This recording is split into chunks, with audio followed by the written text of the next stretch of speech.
Welcome back to the GSMC College Football Podcast presented to you by the GSMC Network. Just talked a little bit about Nico Eamaleava and kind of that whole situation.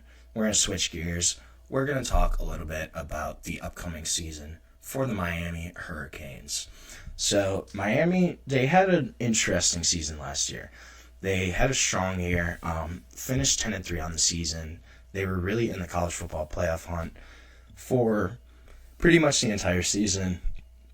Up until the last week of the season, they lost to Syracuse, and then just had a couple different close calls, and they beat Cal in a game that they came back. They were down pretty big. Cal played really well. They kind of were able to escape and come back in the second half of that game. They also had a close win against Virginia Tech that came down to the literal last play and a Hail Mary. Got the call to go their way then. But they had a couple different games where it was really a toss-up last year. Kind of seemed to be skating towards that playoff berth until, that Syracuse loss where that really dropped them out of the hunt at the last week of the season. So obviously they're going to lose Cam Ward, big quarterback transfer for them last season, probably going to be the number one pick in the draft this year. Had a really strong year, but lose Cam Ward. However, they bring in Carson Beck from Georgia, gave him a really big deal.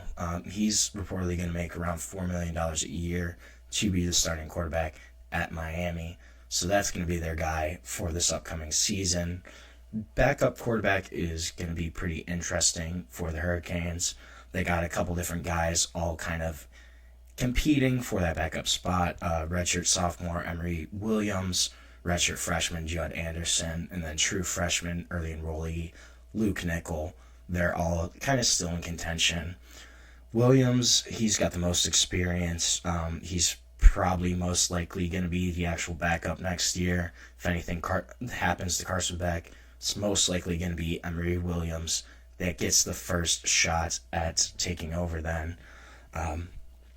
Judd Anderson, he's a really big quarterback, super physical. He's got a lot of athletic ability, but he's still kind of in that development phase of just fine-tuning his pass mechanics, his reads. He's still a really young quarterback, but he's still kind of developing, trying to grow as a signal caller overall. Luke Nickel, he probably has the highest ceiling of any of those three guys. He was the highest rated recruit signee coming in, had the best pedigree as a high school quarterback. He was Georgia's Mr. Football, of high school All-American, which both are really strong indicators of his talents and his ability as a quarterback. That's probably a guy that could be the long-term quarterback answer at Miami, but right now probably going to be third or fourth string on the depth chart, just behind those couple of guys there. At running back, Mark Fletcher Jr. is kind of expected to take over that lead role as a lead back. Had 500 rushing yards in 2023, had 600 last season, 2024. Also had 9 touchdowns last year, so got a lot of short yardage work. He's going to be pushed, though, by Jordan Lyle.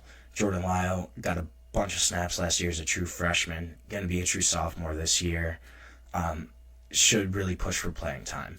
And right now, they only have 4 scholarship running backs on the roster, so this could be a position where they potentially add a guy in the portal, or, you see some of those walk-ons kind of getting involved, maybe potentially earning some playing time down the road. Wide receiver, tight end, just the pass-catching group overall, that's going to be really interesting to look at for Miami. Their top 4 wide receivers are all gone this year. They're going to lose Xavier Strepo, who was a big guy for them just in the slot, reliable option. Also going to lose Elijah Arroyo, Cam McCormick, some tight ends that they really relied on. Elijah Arroyo in particular was a really strong tight end for them. They brought in a bunch of new guys. There's 5 or 6 new guys kind of in this room. in the pass catcher room overall. So wide receiver wise, they brought in 3 true freshmen that all could potentially get playing time at some point. Joshua Moore, Malachi Toney, and Dalen Upshaw, they all came in this year as true freshmen. Moore and Toney, really in particular, are guys to watch for potential early snaps, early playing time. But again, there's 5 or 6 different names in the mix for playing time at wide receiver. So we're going to kind of see that all play out just in camp and how these guys perform in practice and getting close to the season. At tight end, they brought in a couple transfers, brought in Alex Bowman from Tulane, as well as Jack Nickel from UAB. Jack Nickel is also the older brother of quarterback signee Luke Nickel. Elijah Lofton is also going to be a name to watch. Elijah Lofton, they've really used as a utility guy during his career at Miami. Last year, he lined up at running back, at fullback, at wide receiver, and at tight end. So this is a guy that they can really move around, use in multiple different packages. And that could be a guy that gets a lot of playing time just because of his versatility, kind of being able to move around, line up in different spots. That's going to be key for Miami. Their O-line, they do need to replace 2 starters, but they should be in pretty good shape overall. Miami's offensive line, they historically have really strong recruiting classes for offensive line, especially in the past few years. They've really been able to recruit O-line heavily and get some blue-chip prospects. Markel Bell, he's probably going to start at left tackle. He was kind of a part-time starter last year, but he should go from part-time to full-time. Former JUCO guy, massive body. He's 6'9", so got a really big frame. He started a couple games last season when Jalen Rivers was hurt. He played in every game rotationally as well, so has some starting ability, has a bunch of playing experience, should kind of grow into that left tackle role. And he really progressed throughout the season last year, pretty much growing by leaps and bounds from the start of the season to the end of the 2024 season. He should have that starting spot locked down. Left guard is going to be another one they're going to have to replace there. Matthew McCoy should be the guy at left guard. He's bigger, he's more physical, a little more talented than most of the other guys in contention for that spot. Also developed pretty well last year. He started several games, and he rotated with Jalen Rivers kind of throughout the season. Miami kind of did this thing on the offensive line on the left side where they used pretty much 2 starting groups. They had 1A, 1B, where Jalen Rivers and Matthew McCoy played the 1, and then Markel Bell and Jalen Rivers then played the other kind of half, I guess. So a little bit of rotation there, but McCoy should step into that starting role full time. They also brought in TCU transfer James Brockenmeyer to man the middle, former Alabama transfer as well, but he should be their center. He's got 1 year left. Experienced guy, has played at a couple different schools, and he should keep that position kind of warm. Wow, they do have a blue chip signee, S.J. Alofaituli, I think. Probably butchered that, but S.J., he's a 5-star center. He's going to be the backup for center this year as a true freshman, kind of just going to learn the ropes before he should take over the reins in 2026 at that spot. The right side, they're still set. Inez Cooper, Francis Moigoa, they're both going to return, and they're both going to start again for the 3rd year playing next to each other.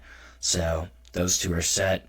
The right side of the line is pretty solid, but just how those 2 kind of develop their individual skill sets as well as just being leaders on the offensive line, that's going to be the big thing to look at there.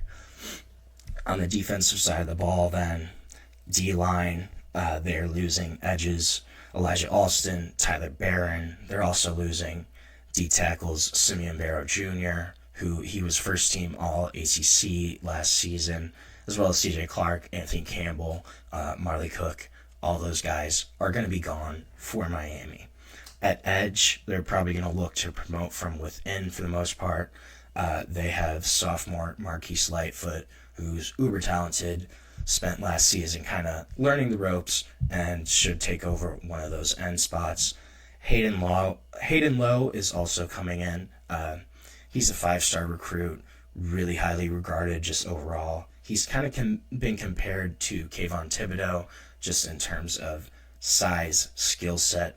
Also played at the same high school as Kayvon Thibodeau, who played for Mario Cristobal at Oregon, but should be another guy to get snaps at that edge position for Miami.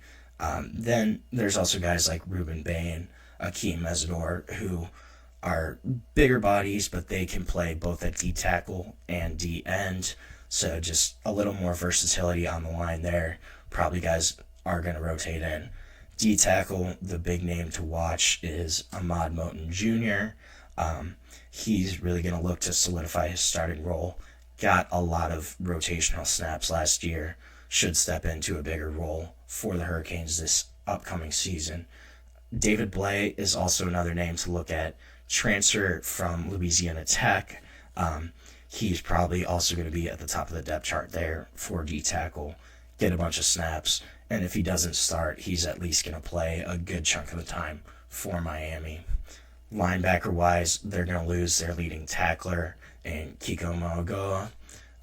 His leadership, his production, it's really going to be missed for the Hurricanes. They're going to need to find a way to replace that production. Wesley Basante, he's returning for his senior year. Going to be the leader of that group. Has been a starter for the past few years for Miami. Should really be the main guy at linebacker for the Hurricanes. Another guy to look at is Popo Aguirre. He's expected to take over for Kiko. He was the first linebacker off the bench last season for Miami. Played a lot. And then just the development of younger guys in the room here. Bobby Pruitt, Bobby Washington Jr., Adarius Hayes. Those guys, their continued development, that's going to be critical for this room, for the depth of it, and just their overall play in general.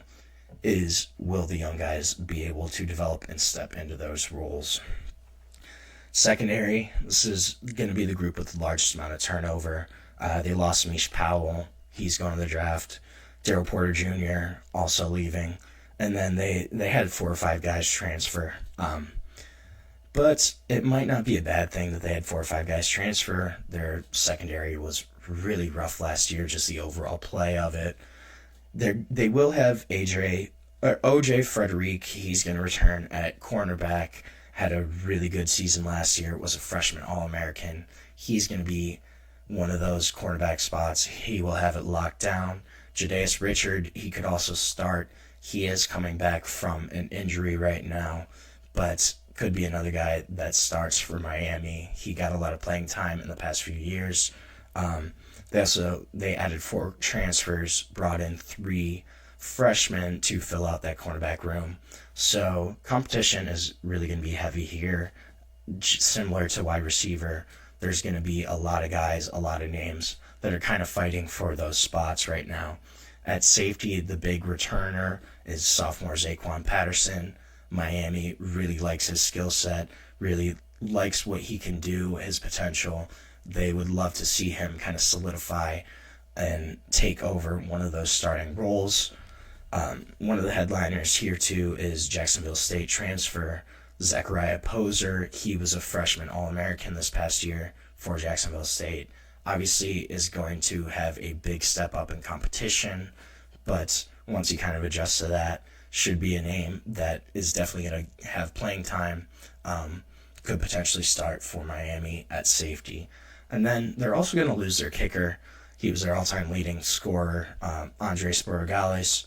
He's gone, so just their kicking game will be something to look at special teams-wise, what's going to happen there.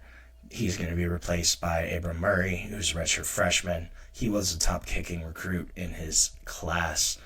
Their rankings are a little bit different, but will be replaced. How their kicking game kind of plays out will be something to watch for sure. In terms of their schedule, they do open with Notre Dame at home. That's going to be a tough matchup for them, be a really crucial one. And if they're able to beat Notre Dame at home, that's a really strong start to their season. But they also have to play some of the tougher ACC opponents. They have Louisville, they have SMU, they have Syracuse, they have Florida State, and they also are playing Florida again. But of those games, only SMU and Florida State are on the road. So if they're able to play well at home, Miami could be in really solid shape. And this could be, again, a team that's going to be in the college football playoff conversation. What they're going to do will remain to be seen. But this is going to be a team that's in the top 3 or 4 of the ACC and will be contending for an ACC title for a potential playoff berth this upcoming season.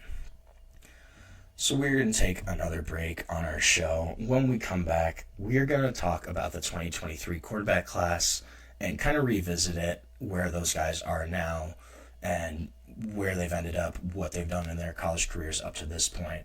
So we're going to touch a little bit on that.